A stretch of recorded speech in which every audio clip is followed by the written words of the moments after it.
제 어머니랑 제가 사이가 굉장히 안 좋습니다. 네. 제가 저희 집이 좀 가난하게 살아서 제가 좀 자수성가를 했습니다.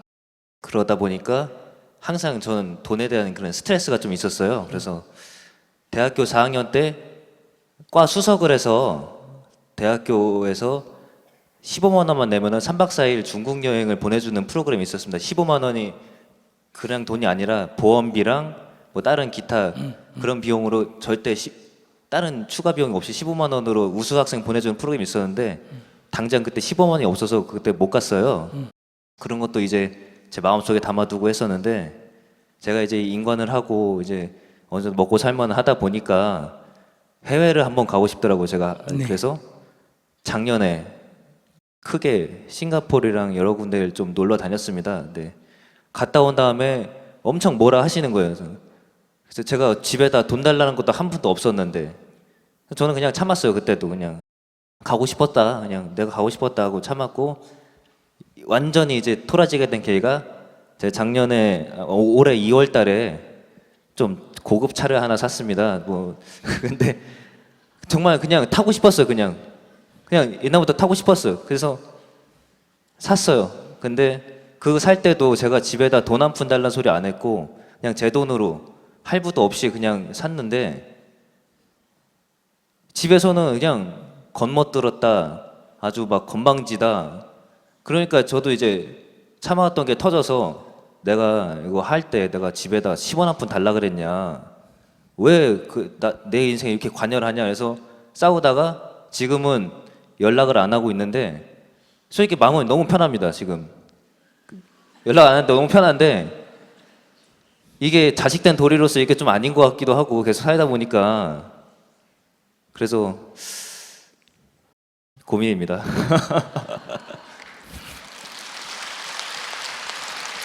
몇 살이에요? 28살입니다. 네, 28살이면 성인이에요. 어떤 길을 가든 자기가 결정하면 돼요. 그러니까 남을 때리거나 죽이는 일, 남의 물건을 뺏거나 훔치는 일, 성추행이나 성폭행 일, 거짓말하거나 욕설하는 일, 술 먹고 취해가 행패 피우는 일만 안 하면 자기 좋을 대로 살면 돼요. 대신에 부모도 부모 좋을 대로 생각해야 될 거 아니에요. 그죠? 근데 아들이라고 자기가 지금 뭐 자수성가했다는데 자기 엄마가 안 낳아줬으면 태어났나 안 태어났나? 안 태어났습니다. 근데 자기 남자니까 아직 결혼도 안 해서 모르는데 여자가 아기를 낳아 뱃속에 있는 9개월간 얼마나 힘든지 알아요? 그 다음에 그 낳는데 얼마나 아픈지 알아요? 요즘은 젊은 여자들은 배째가 나니까 별로 모른다는 거고. 그러니까 아기를 한번 낳아보면 막 남편 막 욕을 하고 막 다시 애기 안 낳는다 그러는데 또 한 1년 지나면 잊어버려가 또 놓고 그런다는 거. 그러지. 그 다음에 자기 오줌똥 가리고 뭐 하고 그 키우는 건 자기 이제 결혼해 가면 키워봐라. 이게 보통 일이 아니야. 그런데 뭐 자수성가했다고? 아이고. 진짜 시금방지다, 시금방지.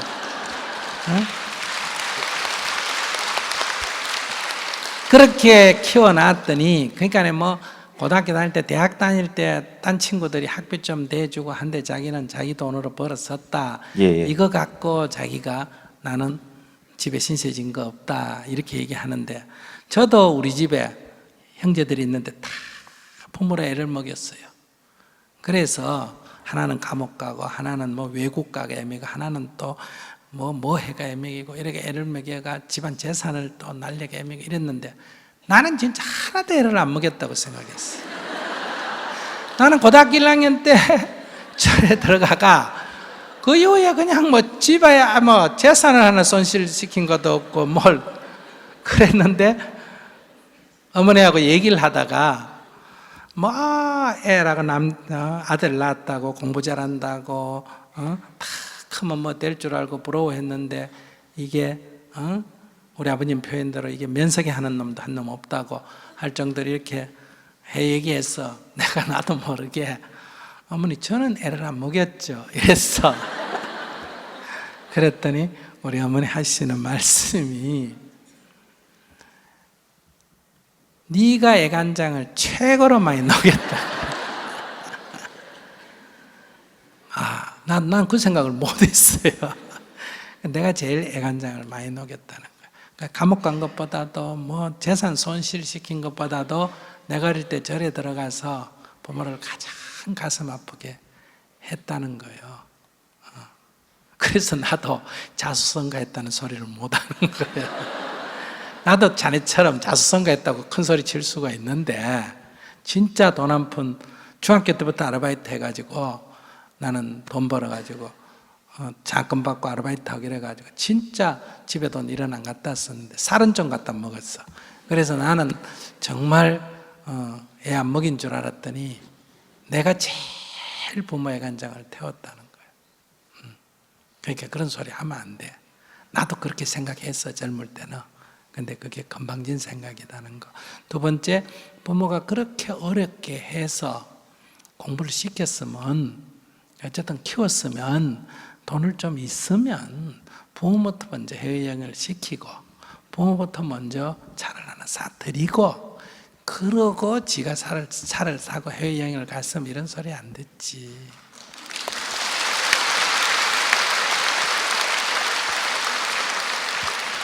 근데 부모는 낳아놓고 지가 덜렁 갔다 오고 그러니까 부모가 잔소리를 하는 거. 그렇게 해외 돌아다닐 돈이 있으면 이 어려운 이거나 좀 해결해 주지 이 생각이 드는 거예요. 또 그렇게 차를 살 바에야 그 돈이 있으면 내 어려운 거 이것 좀 해결해 주지 이런 생각이 있는 거예요. 그래서 여러분들이 이러면 문제 안 돼요. 항상 집을 사든 뭘 사든 부모를 더 좋은 거 사주고 내가 평수도 40평짜리 부모 사주고 나는 28평에 살고 이러면 와서 잔소리 할까 안 할까? 안 해요. 아시겠어요? 시어머니 모실 때도 마찬가지예요. 시어머니 모실 때도 항상 내가 봐서 괜찮은 남자다 해가 찍었으면 길 가던 여자가 봐도 괜찮은 남자인데 그걸 만든 여자는 얼마나 자랑스럽겠어. 그죠? 그런데 그거를 뺏어갔으니까 얼마나 가슴에 말 못할 이 엉어리가 있겠어. 그러니까 약간 시어머니는 항상 그런 게 있기 때문에 자기도 모르게 삐딱하게 말을 합니다.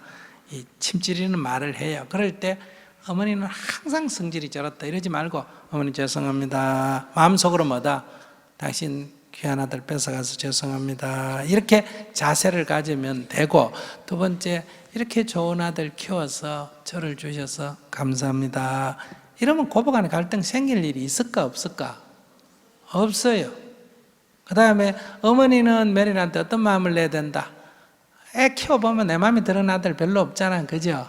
아이고 우리 아들하고 살아주기만 해도 고맙대. 이렇게 생각하면 갈등이 생길 일이 없는데 다 자기 생각만 하는 거예요. 아까도 봐라. 다 자기 생각만 하잖아. 전부 다. 어? 교회 가면 다 자기만 옳다 그러고 저런 다 귀신이라 그러고 절에 가면 또 지만 옳다 그러고 같은 교회도 또 교파 따라 다르고 이래서 이 세상에 갈등이 생기는데 자기가 어머니가 그럴 때 어머니가 왜 저러지 생각해 보니까 아 내가 은혜를 먼저 갖지 않았구나 이렇게 생각해서 앞으로 어머니가 그러면 아이고 어머니 죄송합니다 이렇게 자기가 죄송하다는 말을 하고 그동안에 키워줘서 감사합니다 이러고 그렇게 해야 돼. 그래 결혼하면 이제 그렇게 딱 총각 때 갚을 거 빨리 갚아야 돼. 결혼해 놓으면 이제 고부간의 갈등이 심해. 그럼 이제 부인이 힘들어. 그러니까 딱 갚을 거 이렇게 갚아가 결혼할 때는 딱 끊어야 돼. 결혼한 뒤에는 이제 뭐라 그래도 신경을 안 쓰고 내 가족만 신경을 써야 돼. 부인이 동조를 해가 부인이 난 안 줄라는데 부인이 아이고 그래도 어머니 들어야죠. 뭐 부인 시키는 만큼 하면 돼. 그러면 부인하고 갈등이 없어. 그리고 어머니가 뭐라 그러면 그 어머니 막 그냥 총각으로 계속 살까요? 어머니가 애들 둘이 키울래요? 요새 여자들 갚버리면 내가 어떡하라고. 그러니까 어머니 가만히 계세요. 내가 사는 꼬라지 보려거든. 그냥 계세요. 이제 결혼한 뒤에 이렇게 말해야 돼. 근데 결혼하기 전에 좀 잘해놓고 그렇게 얘기하면 먹히는데 결혼하기도 전에 벌어 저러면 안 돼. 알았죠? 오늘 전화 드리겠습니다. 네.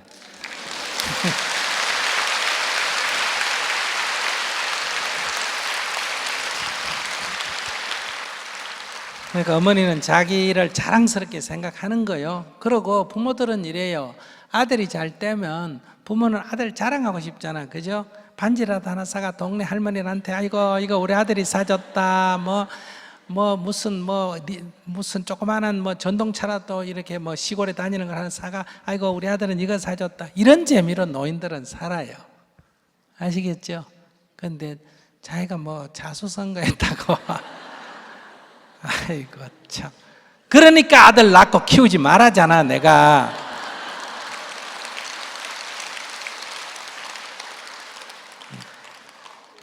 저가 영리하잖아요. 그래서 저는 이렇게 딱 저런 아들 안 보려고 딱 안 낳았잖아. 그래서 부모에게 매여 살면 안 돼요. 자식은 부모의 노예가 아니니까 내 하고 싶은 대로 하고 내 마음대로 해도 돼요. 그러나 부모의 말은 경청할 필요가 있고 부모 마음에서는 그렇게 말할 수도 있겠다 해서 그래서 이렇게 위로를 해드리면 돼요. 이렇게 눈치는 보지 말고 자기 차 산 거는 신경 쓸 거 없는데 내가 내 차 사기 전에 엄마 차를 먼저 사드렸으면 좋았겠다 이렇게 자기가 생각하고 그리고 안 그러면 차를 샀으면 어머니를 뭐예요? 계속 좀 태워드리세요. 아시겠어요? 차 산 기념으로 엄마를 태우고 주말마다 가서 태워드리고 이거 엄마 때문에 샀다 이렇게 말해야 돼요. 근데 차 딱 사가 한마디 했더니 딱 관계도 끊어버리고 그러면 안 되고 그래서 이 부모하고 아들이라서 그러는 거라 아니고 그런 거 아니에요. 자기 결혼할 때 그래도 엄마 아빠가 축하하는 게 낫잖아. 저렇게 관계 끊고 자기 결혼할 때 이제 부모 없이 결혼하면 좋겠어. 그리고 마음에서 이게 부모하고 관계를 끊고 사면 잔소리를 안 해서 편하기는 한데 또 자식은 부모의 은혜가 있기 때문에 마음에 걸려요 안 걸려요? 걸려요. 그러니까 무슨 말씀 알겠습니다 어머니 감사합니다 어머니 이러고 내 맘대로 하면 돼. 그런 말 하지 마세요 이러지 말고 그런 말 하고 싶다는데 그걸 갖고 왜 싸워? 그렇게 약간 사는데 지혜가 있어야 됩니다. 아시겠습니까? 네, 그걸 거짓말이라고 생각하면 안 되고 그 어머니 마음을 이해한다는 거예요. 어머니 그런 마음을 알겠습니다 이렇게 해서 받아들이면 되는데 괜찮겠어요? 전화도 하시고 가끔 가시고 잔소리하면 좀 들어주고 말하고 싶어서 그러니까. 근데 어른들이 그런 가난하게 사는 어른들은 말을 할 줄 몰라요. 자식이 왔다고 반갑다고 말은 하는데 자식이 들을 때는 뭐다? 잔소리가 하는 거예요. 엄마 마음은 잔소리하고 싶어서 그런 말 하는 거 아니에요. 말이 그런 식으로밖에 배운 게 없어서 말이 그런 식으로 나와. 그러니까 딱 듣고 그러고 좀 내가 듣기 싫다 좀 힘든다 그러면 그런 거 내색하지 말고 어머니 알았어요 어머니 제가 오늘 바쁜 일이 있어서 좀 빨리 가겠습니다 이러고 오면 돼요. 항상 갈 때 이렇게 하는 게 좋아요. 어머니 집에 잠깐 들르겠습니다. 그런데 제가 오늘 바빠가지고 잠시 들렀다 가야 됩니다. 항상 이렇게 하고 들르세요. 그래가 괜찮으면 좀 더 있고 연장하는 거는 괜찮거든요. 연장하는 거는. 그런데 이제 1시간 있다가 안 되겠다 싶으면 내 수준이 안 된다 하면 가면 되고 그래야 되는데 하루 있겠다 이틀 있겠다 하고 가놓고 한나절 만에 못 견뎌가 가고 이러면 서로 마음이 찝찝하잖아. 그래서 항상 조금 관계가 안 좋을 때는 개선을 욕심내면 안 되고 조금 잠깐 들러가겠습니다 이렇게 얘기하고 괜찮으면 조금 더 있고 이렇게 이제 하면 관계 개선이 좀 쉽지. 너무 한꺼번에 개선하려지 말고.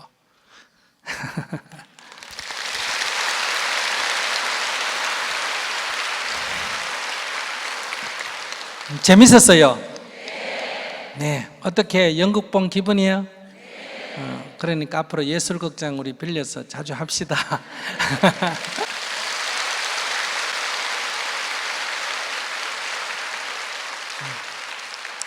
앞에서 서두에서 잠깐 말씀드렸지만은 부처님께서 이런 말씀을 하셨어요. 모든 사람은 다 부처다. 일체 중생은 다 부처다. 또는 모든 중생은 다 부처가 될 소질을 가지고 있다. 그래서 중생이 곧 부처다. 아니면 일체 중생 개유성불, 모든 중생은 다 불성을 가지고 있다. 이렇게 말했는데, 불성이란 게 뭐 구설 같은 게 이런 게 어디 몸속에 있다는 게 아니고, 요즘 식으로 바꿔 말하면 모든 사람은 누구나 다 행복할 권리가 있다. 행복할 수가 있다. 이 말이에요. 그 행복이 좋았다 나빴다 좋았다 나빴다는 이런 행복이 아니고 괴로움이 없는 그런 뜻이에요. 그러니까 이 즐거움이 괴로움으로 바뀌는 윤회하는 행복이 아니고 괴로움으로 바뀌지 않는, 그래서 괴로움이 없는, 이거를 인도말로 니르바나, 니빠나, 우리말로 열반이라 그래요. 우리가 인생을 살면 이래 부모님, 어머니가 많은 무거운 짐을 지고 있잖아요. 그러니까 성경에도 너희 무거운 짐을 진 자들아 다 이리로 오라, 이런 말이 있잖아, 그죠? 그런 것처럼 그 짐을 다 내려놓은 자, 모든 속박으로부터 자유로워진 자, 이거를 해탈이다 이래요. 그러니까 수행의 목표는 극락 가고 천당 가고 이런 게 아니고 뭐가 목표다? 해탈과 열반, 열반과 해탈, 즉 자유와 행복입니다. 참 자유와 참 행복, 그걸 넣는 건데 그 누구나 다 될 수 있다는 거예요. 얼굴이 검어도 되고 희도 되고 한국 사람 되고 일본 사람 되고 기독교인도 되고 불교인도 되고 남자도 되고 여자도 되고 젊어도 되고 늙어도 되고 신체가 건강해도 되고 장애가 있어도 되고 이성애자도 되고 동성애자도 될 수 있고 어릴 때 성추행 당한 사람도 될 수 있고 남편이 죽은 사람도 될 수 있고 누구나 다 행복할 수가 있다. 그런 권리가 있는데 우리가 그 권리를 지금 향유를 못하고 있어요. 보석을 흙 속에 묻어둬서 보석인 줄 모르는 것처럼. 그러니까 우리가 지금 그 권리를 향유해야 된다. 무슨 권리? 행복할 권리를 향유하셔야 됩니다. 그러니까 예수님은 모든 사람이 다 하나님 앞에 평등하다. 그것이 창녀든 그것이 세리든 그것이 이방인이든 다 하나님 앞에서 평등하다. 다 하나님의 자녀다. 이 말은 모든 사람이 다 평등하다. 모든 사람이 다 구원이 길이 있다. 이 말은 모든 사람이 다 행복할 권리가 있다. 조금 해석을 조금 바꾸면 다 같은 얘기예요. 그러니까 우리가 이미 성인이 그렇게 살아보시고 경험해 보시고 교화해 보시고 이런 말씀을 하셨으니까 우리가 지금 행복할 수, 오늘 말씀하시는 막 이래가 괴롭다 저래가 괴롭다는 사람도 얘기하다 보니 어때요? 별일 아니네 이런 생각이 들잖아, 그죠? 그래요, 별일 아니에요. 별일 아니에요. 등산도 즐거운 마음으로 가면 몸은 힘들어도 갈만하고 괴로운 마음으로 가면 어때요? 산이 왜 이래 가팔라? 길은 왜 이래 내놔서? 사람들이 뭐 때문에 이렇게 많이 오는데 올라가면서 군지렁 사람이 많잖아요. 그러니까 똑같이 해도 이 부정적 사고를 가진 사람은 매사에 이래요. 그래서 여러분들이 긍정적 사고로 좀 바뀌어야 됩니다. 아까 저 성질 더러운 젊은 분도 성질은 더럽지만 나도 뭐 할 권리가 있다? 행복할 권리가 있다. 그럼 이 행복하려면 어떻게 하면 되느냐? 성질을 고치면 좋지만 못 고쳐도 행복할 수가 있어요. 그때는 어떻게 하면 된다? 내가 성질 더러운 줄 알아서 다른 사람에게 인정하면 돼요. 화를 벌컥 내놓고 아이고 죄송합니다. 제가 성질을 못 참아서. 그러면서 자기를 콱 쥐어받으면서 야 이년아 네가 문제야. 이렇게 얘기하면 상대편이 웃을까 안 웃을까? 웃겠지. 처음에 약간 정말 저런 게 다 있나 싶었다가도 그러면 막 웃고 이렇게 지나는 거예요. 그럼 다른 사람이 용인을 해요. 아이고 저건 성질이 급해가 저러니까 막 그냥 성질을 내도 웃고 그냥 지나가요. 그러니까 이걸 숨기지 말고 솔직하게 자기를 이렇게 풀고 그러면 눈치 보고 살 필요가 없잖아. 이렇게 해서 우리가 살아간다면 누구나 다 행복할 수가 있다. 그렇게 행복하게 사시기 바랍니다. 감사합니다.